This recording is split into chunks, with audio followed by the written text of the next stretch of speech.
At the period of only 22, Alexander, leader of the little Greek realm of Macedonia, had driven an intrusion of the huge Persian domain. After a series of triumphs, he crushed Persian military power at the Clash of Gaugamela and took the Persian privileged position for himself. Presently, in 330 BC, Alexander proceeded with his walk east. His objective: to find and kill Bessus, a Persian usurper, professing to be the legitimate lord, and to oppress the realm's eastern territories. Alexander set out first toward Aria, today part of Afghanistan, where the Persian lead representative Hydaspes had sent off a revolt. After at first claiming to submit to Alexander, the resistance was squashed, and Hydaspes killed in single battle by a Greek mounted force official. Close by, Alexander established the city of Alexandria Oriana, present-day Herat, one of around 12 urban areas that Alexander would ultimately found, practically all bearing his name. Alexander walked on to Freda. The Macedonian court had a long practice of plots and death. 6 years prior, Alexander's own dad, ruler Philip, had been killed by his guardian. He was presently educated that Philotas, leader of his friend mounted force, had uncovered a plot to kill Alexander, however kept quiet. Philotas and his dad Parmenion were among the most regarded of Alexander's administrators and played pivotal parts in the entirety of his extraordinary triumphs. Be that as it may, when Philotas admitted under torment, Alexander had him executed. Then, at that point, sent professional killers back to Ecbatana, where Parmenion was lead representative, to kill him before he even knew about his child's passing, and got an opportunity to betray Alexander. In 329, Alexander continued his quest for Bessus. On the way, he established the city of Alexandria Arachosia, current Kandahar, in southern Afghanistan. As he arrived at Kunduz, Bessus was deceived by his own men and gave over in chains. Alexander sent him back to Persia for execution as a lord's slayer.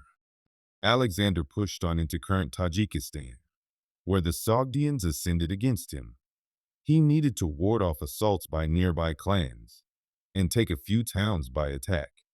On the banks of the Jaxartes waterway, he established the city of Alexandria Escate, meaning Alexandria, the uttermost, so named on the grounds that he had, finally, arrived at the restriction of the Persian domain.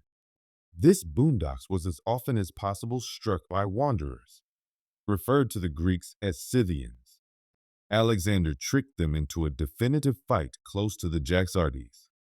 The outcome was a devastating triumph for the Macedonian ruler that shut down the strikes. Be that as it may, battling against Bactrian and Sogdian clans kept disappointing Alexander and secures him in a troublesome guerrilla war. At this point, a considerable lot of the Macedonian soldiers were discontent with Alexander. Most had not seen their homes in years, but rather their lord appeared to be twisted on victory endlessly.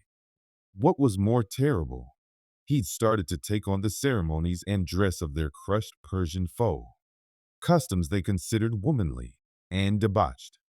At Marikanda, current Samarkand, after an enraged, inebriated contention, Alexander killed Cletus the Dark. Cletus had been perhaps of Alexander's best broad, and the man who'd saved his life at the Skirmish of the Granicus. Alexander was loaded with regret, however, his developing egotism was distancing an ever-increasing number of old companions.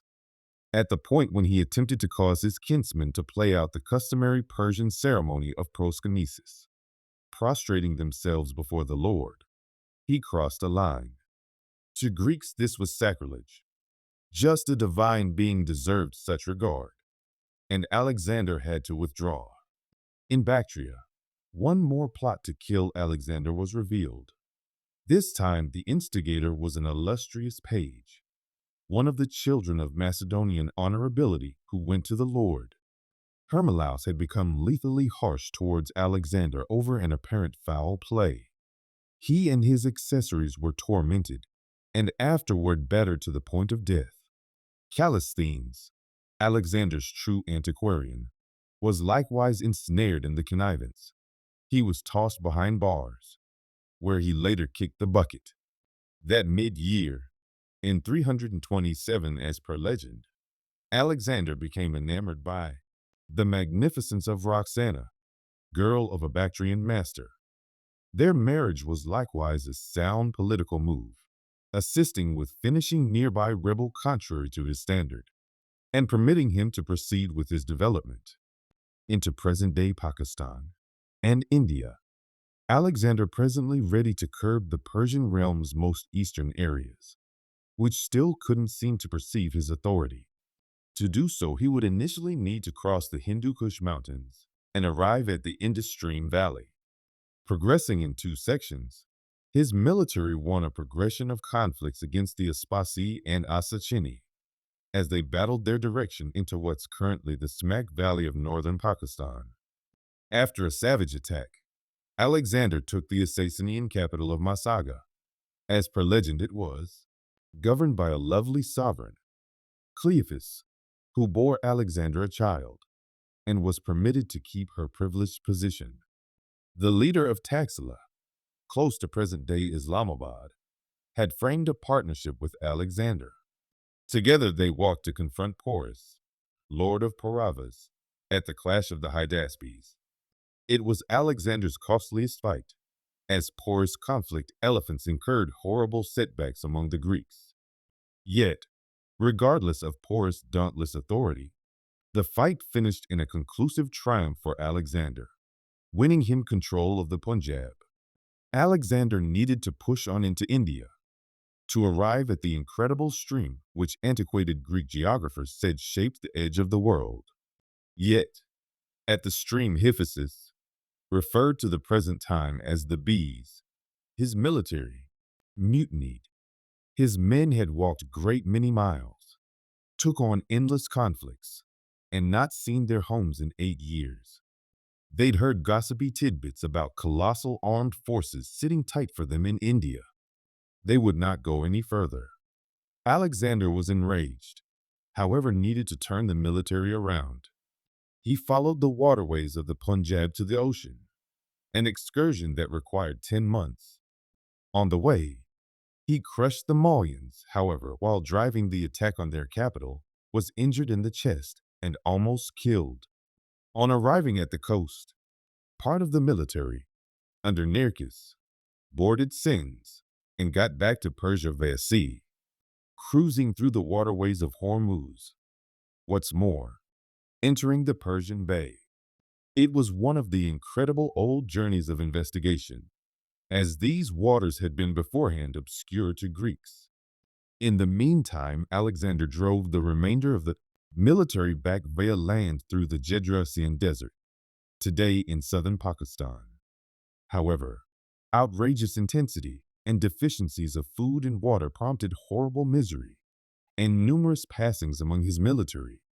On his revisitation of Persia, Alexander executed a few of his emissaries and led representatives, men blamed for administering unjustifiably and looting sanctuaries and burial places during his long non-appearance in the East.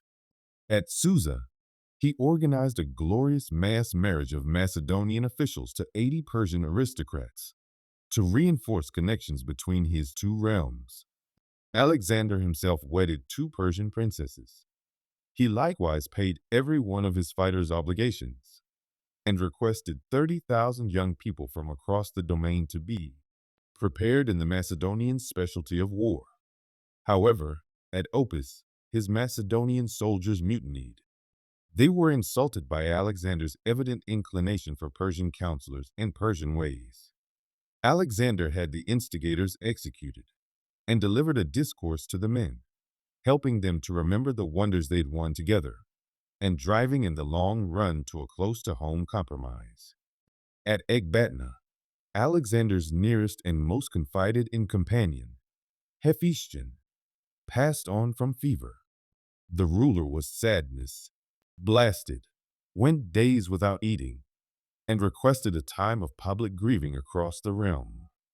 Alexander pursued an effective mission against the mountain looters of Kosea, who not even the Persian lords had the option to quell.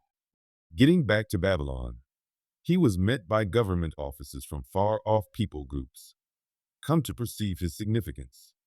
Ethiopians, Libyans, European Scythians, Lucanians, Etruscans, Gauls, and Iberians. Alexander's Bactrian spouse Roxana was currently pregnant.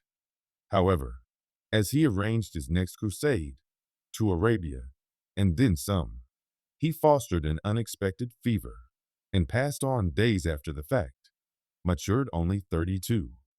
The reason for Alexander's demise has never been laid out. It might have been jungle fever, cholera, typhus, or on the other hand poison. Alexander passed on undefeated in fight. His standing as a splendid, valiant, and trying military commandant stays undimmed. His very long-term crusade made one of the biggest domains at any point known, extending from Greece to Pakistan. Be that as it may, it was immense and shaky, kept intact exclusively by his own splendor and name. Alexander left no designs for his progression, and his commanders before long started battling among themselves to cut out their own domains. In the conflicts of the replacements, Alexander's widow Roxana and his young child were killed. His own gold stone casket, on the way to Macedonia for entombment, was commandeered and wound up in Alexandria, in Egypt.